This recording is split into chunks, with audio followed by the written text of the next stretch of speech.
Selamat datang mahasiswa teknik mesin yang luar biasa. Hari ini kita akan mempelajari hal yang penting yang tak boleh diabaikan dalam dunia teknik, yaitu keselamatan dan kesehatan kerja atau bisa disebut K3. Karena dalam dunia kerja nyata, suatu kelalaian kecil bisa berdampak sangat besar.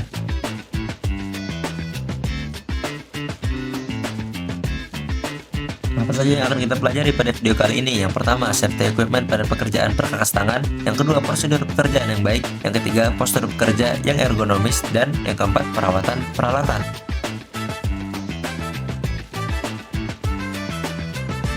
Keselamatan adalah prioritas utama, maka langkah pertama sebelum menyentuh alat adalah gunakan alat pelindung diri atau APD. Nah, apa itu APD? APD adalah alat pelindung diri. Itu adalah seperangkat perlengkapan yang dipakai oleh pekerja untuk melindungi seluruh maupun bagian tubuhnya dari potensi bahaya atau risiko kecelakaan yang mungkin terjadi di lingkungan kerja. Ada beberapa risiko yang mungkin terjadi saat pekerjaan perkakas tangan. Yang pertama, saat menggunakan kikir, tangan tergores saat mengikir. Lalu saat menggunakan gergaji, tangan bisa saja tergores, bahkan terpotong. Selanjutnya, saat menggunakan tang, tangan atau jari bisa saja terjepit, tergores, hingga terpotong. Dan terakhir, saat menggunakan bor, tangan atau jari bisa terkena putaran drill bit. Selanjutnya, safety equipment atau peralatan keselamatan. Standar safety untuk pekerjaan perkakas tangan sebenarnya hanya 4, yaitu safety gloves, safety glasses, safety shoes, wear pack atau safety wear atau bisa juga work shirt. Nah, untuk standar safety equipment secara general itu tergantung pada pekerjaannya. Tapi secara general itu terdapat 8. Yang pertama, safety helmet, safety glasses, ear plug, ear muff, masker, safety vest atau wear pack, atau safety shirt, safety gloves, hingga safety shoes. Yang akan kita bahas secara satu persatu. Yang pertama, safety helmet. Fungsinya untuk apa? Yang pertama, melindungi kepala dari benturan, melindungi kepala dari kejatuhan benda, melindungi dari cuaca panas dan hujan, dan juga yang terakhir sebagai tanda identitas. Karena terkadang warna helm itu berbeda-beda, itu menunjukkan identitas dan posisi seseorang pada perusahaan tersebut. Selanjutnya, safety glasses atau kacamata safety, yaitu kacamata yang digunakan untuk melindungi mata kita. Nah, fungsi dari safety glasses yang pertama melindungi mata dari partikel kecil seperti debu, kaca, dan sisa pengerjaan seperti serpihan kayu dan besi sisa pengeboran. Yang kedua untuk melindungi mata dari bahan kimia seperti uap, asap, cipratan kimia, dan gas. Nah, beberapa safety glasses juga ada berwarna hitam dengan fungsi tambahan untuk melindungi dari cahaya tinggi atau ekstrim dan membantu penglihatan di pekerjaan outdoor untuk menghindari dari silau matahari.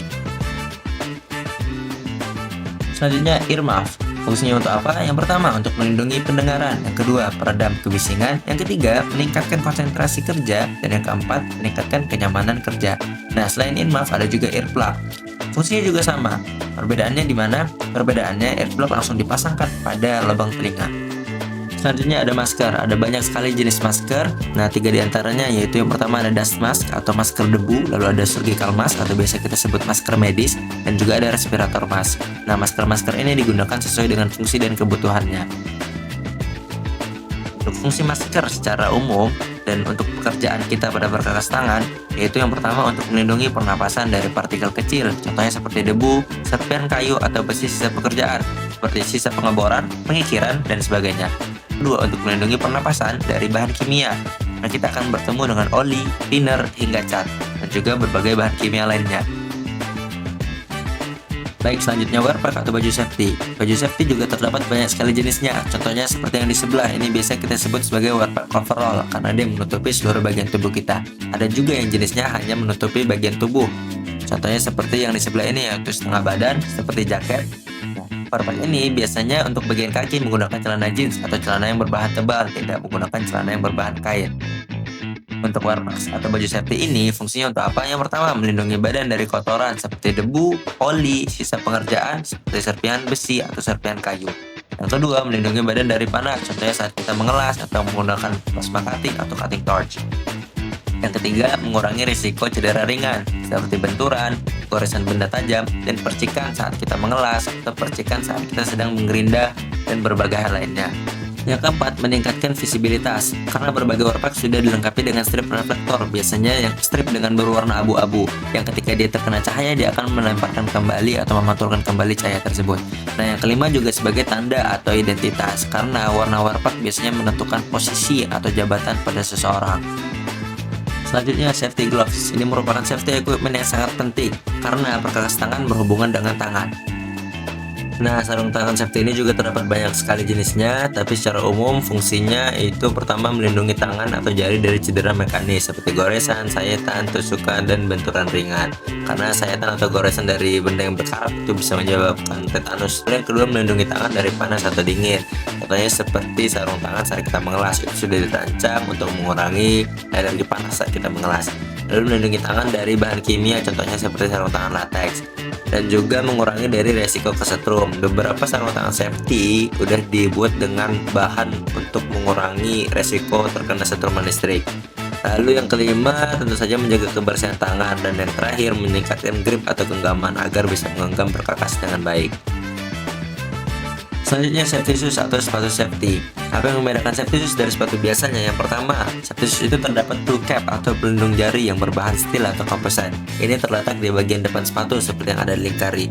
Lalu yang kedua, sol luar di bagian telapak yang tebal, kuat, dan anti-slip sehingga tidak gampang terpeleset. Yang ketiga, bahannya yang kokoh, kuat, dan tahan lama. Nah, untuk fungsinya, yang pertama, safety shoes itu melindungi kaki atau jari kaki dari benda jatuh seperti besi dan palu, karena di bagian depannya tadi sudah terdapat steel atau komposit melindungi. Lalu yang kedua, melindungi kaki dari tertusuk benda tajam seperti paku atau serpihan kaca seperti yang ada di gambar. Lalu yang ketiga, melindungi dari sengatan listrik, karena beberapa bahan sepatu safety itu sudah dilindungi dengan bahan yang mampu untuk mengurangi resiko tersengat listrik. Yang keempat, mencegah terpleset karena tadi dari bahannya sudah anti slip. Yang kelima, melindungi dari bahan kimia dan melindungi dari panas. Selanjutnya, praktik penggunaan safety equipment. Sini kita menggunakan kacamata safety, lalu menggunakan sarung tangan atau safety glove,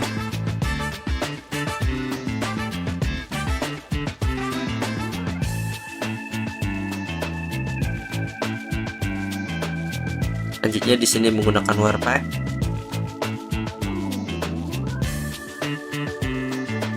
juga menggunakan celana jeans, dan yang terakhir menggunakan sepatu safety.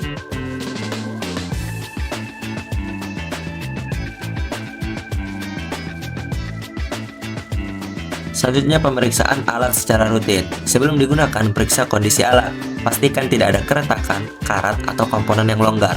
Alat yang rusak bisa menjadi sumber kecelakaan yang fatal. Jadi lebih baik melapor dan mengganti daripada mengambil risiko. Nah, jika kita sedang praktik di bengkel atau di workshop dan terdapat alat yang rusak atau ada keretakan, ada karat, atau ada komponen yang longgar, atau dirasa alat tersebut tidak lagi mampu untuk digunakan, silakan lapor kepada dosen pengajar atau kepada laboran.